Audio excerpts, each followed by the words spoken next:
the invite to be here to just share briefly what my daughter Mavis Thompson has been experiencing this past week and probably for a couple of months.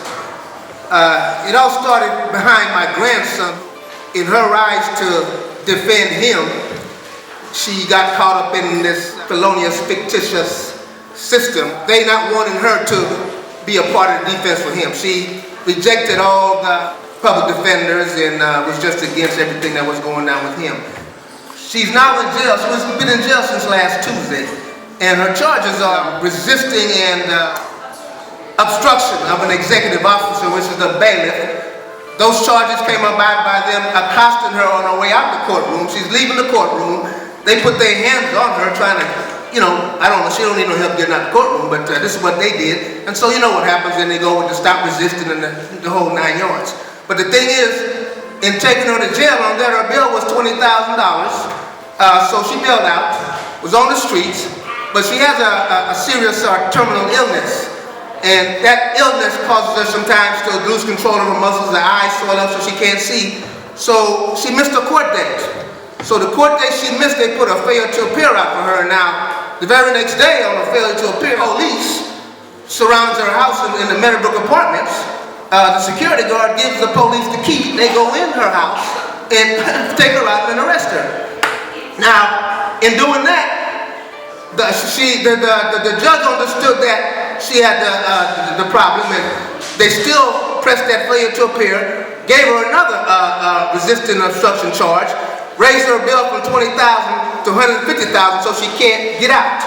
She's been on lockdown since last Tuesday, and she gets off today, so we might be able to speak with her. But it's just a brief overview of her condition and what these people are doing. The prosecutors, the judges, very, very hard on a young sister that she has been covering a lot of the antics of the police for quite some time. She's on Facebook. I'm not privy to Facebook. I'm just one of them guys. I don't use that venue. But anyway, she's on Facebook. Her story is on Facebook. You guys need to check it out. I want to just thank the Black Panthers who are leading the charge. ACLU, Layla, Sister Layla, and Sister Tia here for inviting me just to share, just a brief snippet. But like I said, check Facebook out, you'll be able to see what's going on with her. Tomorrow there's a sitting at the courthouse. She goes for arraignment on one of these fictitious charges tomorrow. And so we're going to be there. If you feel led, come out and give that support, because we're going to eventually, I know, beat this thing and have victory. I want to say also, I want to proclaim the name Jesus. That's where I got my strength from through this storm. And so I'm thankful for all the people that made a showing, and for, I see folk that came out that I don't even know them from Adam, but they're there. And that's unity. What a lot of these brothers were speaking about up here. And something just came to my mind, that word unity, you and I together yielding. We need to begin to yield to one another. All this divisiveness and the stuff we do, we tear each other down, and we give people the names, we just walk over our women. We need to actually begin to yield to each other, and I believe part of the problems in the community will be solved if we can just come together. I remember back in the day they said, together we stand, divided we fall, and that's a true statement. We need to pick it up and get back together, back to where we was back in the days. All right, I thank you all, and God bless. Pardon me? The Superior Court downtown on Broadway, that'll be right in the morning when they open up, 7:30, 8 o'clock.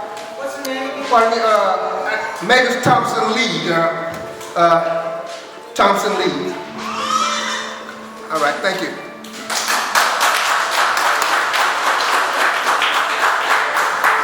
On May 9th, 2017, the San Diego District Attorney, along with the San Diego Police Department, kidnapped a young African woman.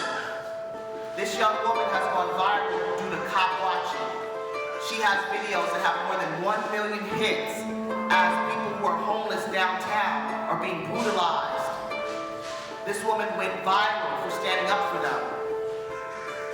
Her son, a minor, was kidnapped in juvenile court. Mavis is a sovereign citizen, a Moor. She believes in her constitutional rights and not the other laws that any other governmental entity tries to oppress her with. That's what this woman is standing on. She is pro-per. She does not want a public pretender who works for the state to pretend to work for her.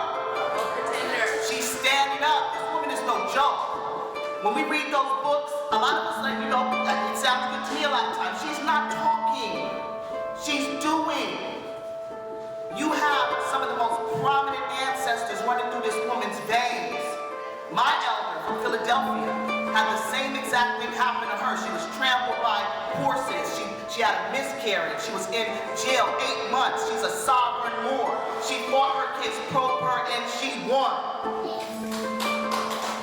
We have our people, our elders, who walk with it. Some of you guys want to hear Mama Kanye. She's on this interview with George Jackson University with Ramona Africa, who is the only survivor in the move bombing in Philadelphia. These are real people backing up Mavis Thompson.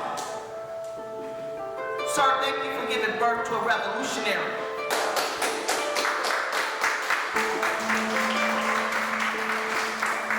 We will be there at court in yellow and black. We are pushing with her family, her daughter. We have wrapped our arms around her. Monday, 8 o'clock, Department 11. Free Mavis Thompson now! Justice for Mavis Facebook page. Nobody did this by themselves. This is what's so beautiful about this. This was truly a community movement. I am so proud of my people, my comrades in this struggle. Thank you. Thank you.